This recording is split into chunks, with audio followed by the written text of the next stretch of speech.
Hello, this is Professor Daniel, and today we're going to discuss the storage and disposal of nuclear waste and how radioactive waste may contain isotopes with long and short half-lives. Now, first, let's discuss how is nuclear waste produced, and this is through the process of nuclear fission. And this process is a nuclear reaction or a radioactive decay process in which the nucleus splits into smaller parts, or lighter nucleons. Nuclear fission generates a lot of energy. I mean, nothing compared to fusion. However, it also produces a lot of dangerous radioactive waste, which is in need of to be disposed safely, or sometimes may be used for the creation of nuclear weapons. And this radioactive waste usually has long half-lives, or short half-lives, but usually long half-lives, meaning that it takes a long time to decay fully. Okay, now we will be discussing what is nuclear waste made of. And this waste can consist of already used fuel, which usually is 90% uranium, whose enrichment has decreased significantly. The minor actinide, a group of elements in period 7, which include neptunium, americium, and curium, have very long half-lives that are a problem when it comes to storing them, that can be more than 100,000 years. And this graph shows us those elements and how the half-lives for them to fully decay are very, very long. And fortunately, these are fissionable in advanced fast reactors and can thus be used as fuel. And a fast reactor is basically a more advanced version of a normal nuclear reactor, which have the which are more produce less waste and are more safe and produce more energy.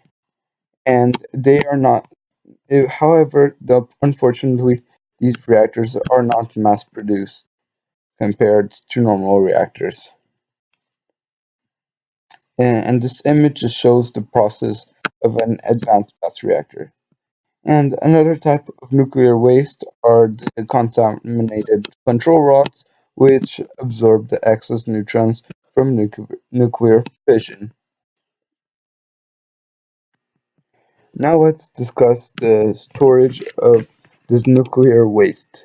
Different levels of radioactivity for different nuclear waste means there need to be different methods of storage for each. With low-level radioactive waste, short half-life, is encased in steel surrounded by an inert gas and covered in concrete for burial. And it's shown in the image of the textbook. The concrete that is covered, where inside is the low level radioactive waste. And the burial of this waste is not deep, usually being tens of meters deep.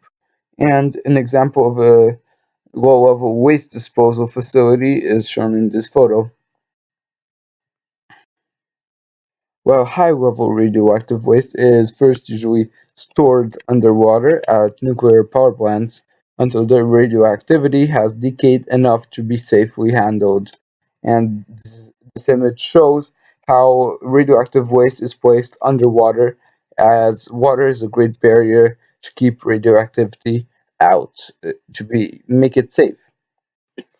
And then it is recycled as it is used as fuel in an advanced fast reactors, with this usually producing low-level radioactive waste, which can be encased in steel surrounded by an inert gas and covered in concrete for burial.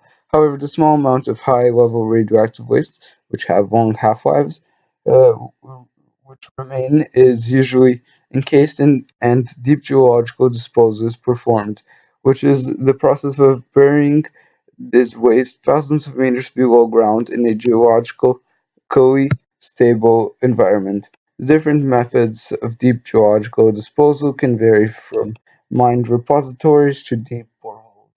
And this image shows how an example of a high level radioactive waste and how much time it takes for it to fully if a half life of it, and imagine if it's needed to fully decay.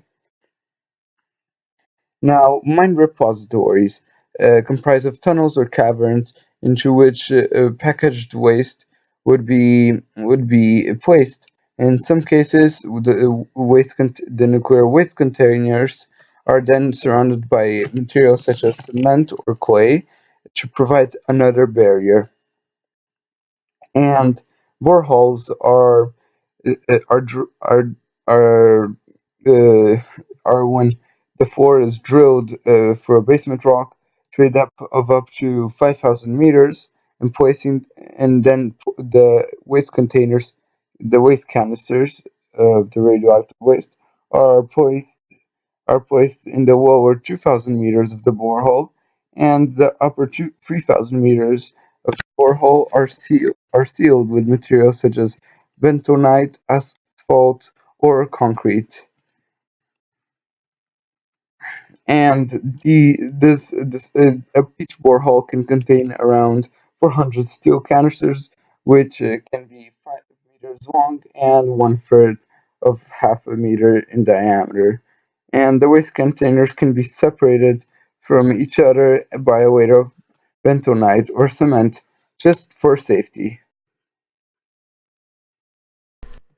If you wish to stop the video now, this graph basically shows you the summary of all I talked in this part of the discussion about the nuclear storage. A method which can be used in the future, however, currently is unreliable, and more that it's not going to be useful is the to send rockets with a lot of nuclear waste it for the sun to consume. And however, this is not done because the rockets are currently unreliable, as if the rocket explodes close to departure and it will cause atmospheric dispersal. And this is an example of a rocket exploding, and the atmospheric dispersal means that nuclear waste would disperse through a wide area, harming everything near it, from the environment to the people, and this raising questions about environmental questions and ethical questions. Now we will be discussing ethical issues, environmental issues, which were solved by 9 principles, which were created by various governments and agreed upon as the principles of radioactive waste management. So the first principle is protection of human health. Radioactive waste shall be managed in such a way as to secure an acceptable level of protection for human health. Then the second principle is protection of the environment. Radioactive waste shall be managed in such a way as to provide an acceptable level of protection to the environment. And these two principles are demonstrated with all the concrete and how deep waste can be buried, and the the process of letting high level radioactive waste stay in water.